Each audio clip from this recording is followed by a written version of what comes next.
Mutta kuitenkin sitten mä haluaisin sanoa, että tämän Century Child-albumin jälkeen niin mä olin taas kahden vaiheella, että jatkaako bändissä vai alkaako sitä tekemään jotain muuta. ja sitten mun mies Marcelo, niin siinä mun rinnallani, hän koko ajan yritti saada niinku oikeasti esille niitä asioita, niitä positiivisia asioita. Ja hän valotti mulle siinä niinku niillä synkillä hetkillä sitä, että Tarja, sä oot just oppinut laulamaan tämän bändin musiikkia. Ja sä oot just oppinut nauttimaan siitä, että kun mä kävelen lavalle, että mä oon Tarja Turunen Nightwishista ja terve. Se oli semmonen nautinto, että vitsi, ensimmäistä kertaa vasta monen vuoden jälkeen mä nautin niistä konserteista ihan äärettömästi. Koko bändi nautti, huolimatta näistä ongelmista ja huolimatta kaikesta sotkuista ja selvittämättömistä asioista. Musiikki oli aina se asia, joka oli kaikista tärkein. Meille kaikille. Ja se oli se asia, että ja ne ihmiset siellä ympäri maailmaa, ne valtavat ihanat fanit, että mä päätin jatkaa, että no hitsi, että yritän vaikka mistä niskakarvoista saada vielä sen voiman, että kyllä se tulee, kun se tulee siitä musiikista, se tulee. Ja siitä valtavasta kannustuksesta. No, nyt ollaan jo sitten siellä asti, kun haluan kertoa teille tästä Once-albumista. Ja.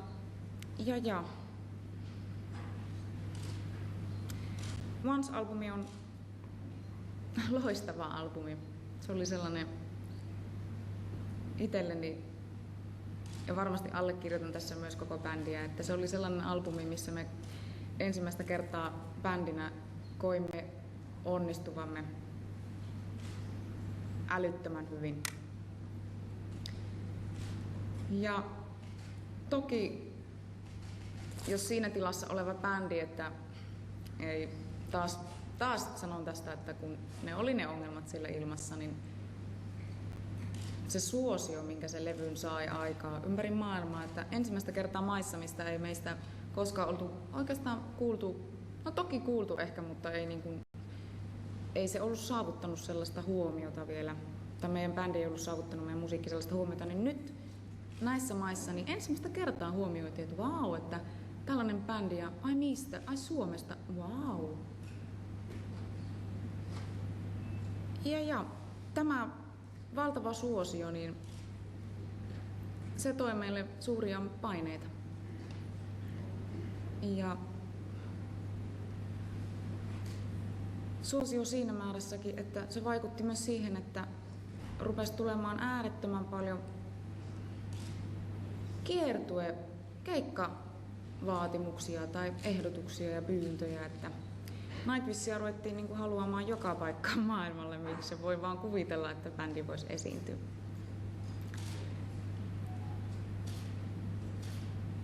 No.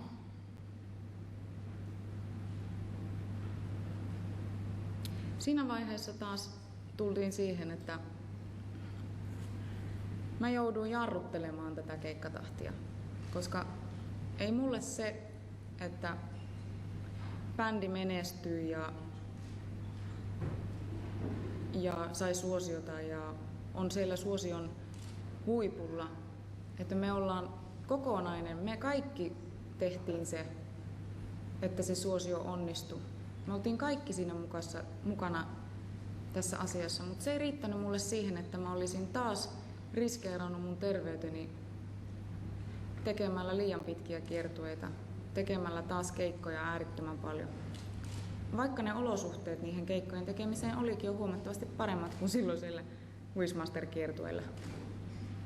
Ne oli huomattavasti paremmat. Mutta se fakta siinä, että mä lauloin ja kannoin sitä instrumenttia, oli sama. Se oli sama. Mutta nämä asiat, niin ne vaan meni siihen, että ihmiset jotenkin unohti niitä asioita ja ei jaksettu enää pitää huolta niistä asioista, mitkä silloin kauan sitten oltiin sovittu. Ja se taas toi niinku sellaista, se loi musta sellaista turhautumista, että voi vitsi, että kun minä en jaksa tästä asiasta enää sanoa. Mä toki yritin. Mä yritin puhua. Lähetin meilejä. Yritin. Kerroin. Paha olo. Hei, että miksi taas tullaan siihen, että mun pitäisi suostua tekemään keikkoja tällaisissa olosuhteissa, tai että mun pitäisi suostua siihen, että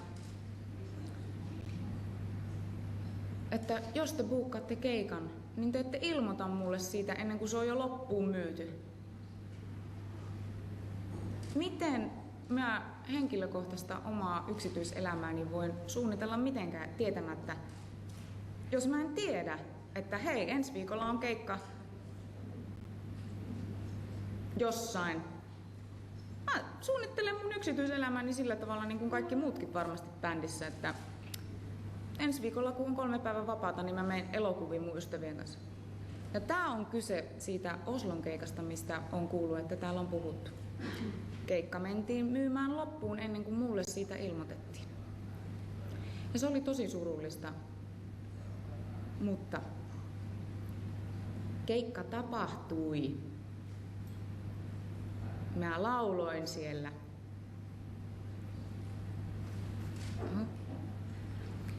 Se,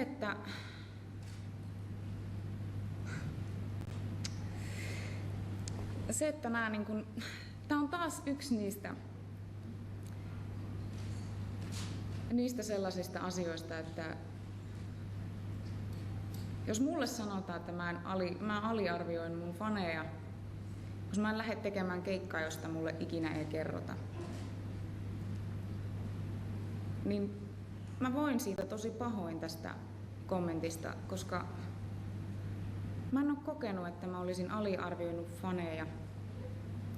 Mä en kokenut silloin, että se fani siellä Oslossa tai Norjassa olisi yhtään huonommassa asemassa kuin fani Amerikassa, kuin fani Argentiinassa, Brasiliassa, Suomessa. Kaikki fanit, mä koin, että he ovat samanarvoisia ihmisiä.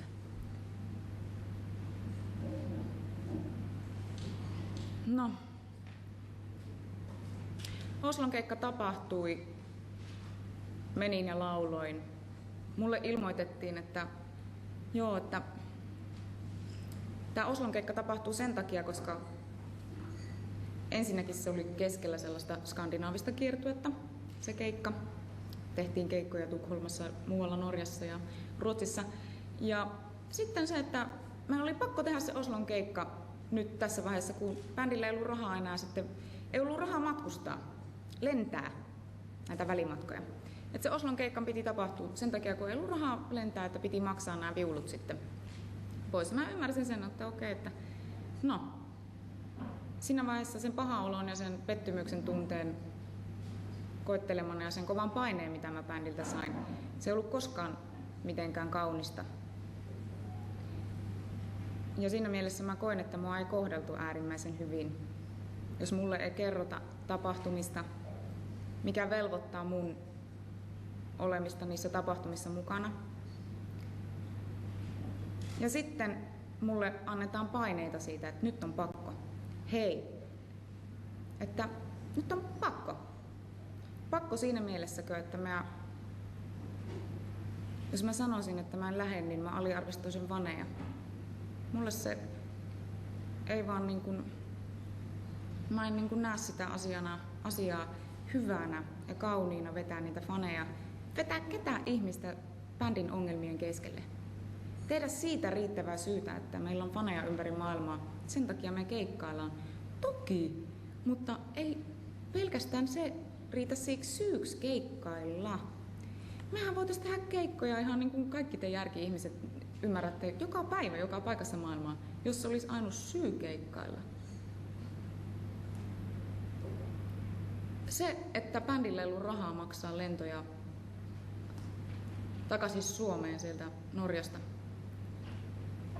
niin se oli mulle sellaista informaatiota, mikä oli väärää informaatiota, sillä mä elämäni sit järjestin siihen malliin mieheni kanssa, että siellä Oslossa ystäväni kotona asuimme 4 päivää, koska niin kuin olin jo aiemmin antanut bändille ymmärtää, että hei, että se vapaa-aika, minkä mä luulin tämän Oslon keikan aikana saavani pitää kotona, olin järjestänyt sen pianistini kanssa harjoituksiin ja mun piti pitää mun äänestä huolta ja harjoittelin kotona, tarvitsin sen ajan harjoitteluun. Niin järjesti sen niin, että siellä Oslossakin sitten asuttiin ystävän kotona ja siellä oli piano ja soitin ja lauloin. Mutta pointti on se, että koko bändi keikan jälkeen lensi kotiin kaikki ne kruuneen ja päivineen. Minä ja Marcelo oltiin siellä Norjassa. Että tämmöisiä asioita tapahtui jatkuvasti ja se että mulla ei mulla on voimia jaksaa niitä kaikkia pikkudetailejä tai mitä ikinä tässä aikojen varrella tapahtuu, niin tuoda esille, mutta mä haluan vaan teille korostaa sitä, että miten pitkälle oltiin menty siinä puhumattomuudessa ja siinä pahassa olossa.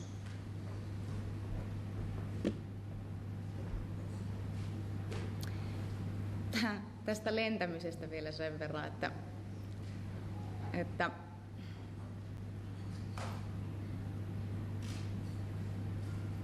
mä olen tehnyt kiertueita Euroopassa bändin kanssa bussissa matkustaen. Ja mitä se on se bussissa matkustaminen? No se on sitä, että se bussi liikkuu keikan jälkeen keskellä yötä 3 aikaa menet bussiin, liikkuvaan bussiin, yrität nukkua. Ja siellä on ilmastointi ja se on ollut terveydelle äärimmäisen vaikeaa. Pysy oikeasti terveenä.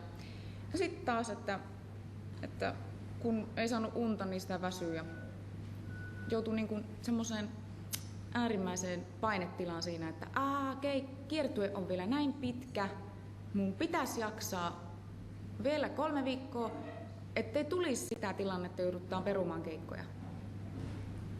Bändillä ei ole koskaan ollut sellaista mahdollisuutta, niin kuin lääkäri sanoi mulle kouluaikana, että jos on äänihuulet tulehtuneet, niin et puhu 2 viikkoon. Ei ollut mahdollisuutta kiertueella yhtäkkiä sanoa, että no, että kuule, peli pois ja bändi Suomeen lepäämään 2 viikkoa, kun laulajalla ei ole ääntä. Siinä oli pakko tehdä se työ. Oli pakko jaksaa.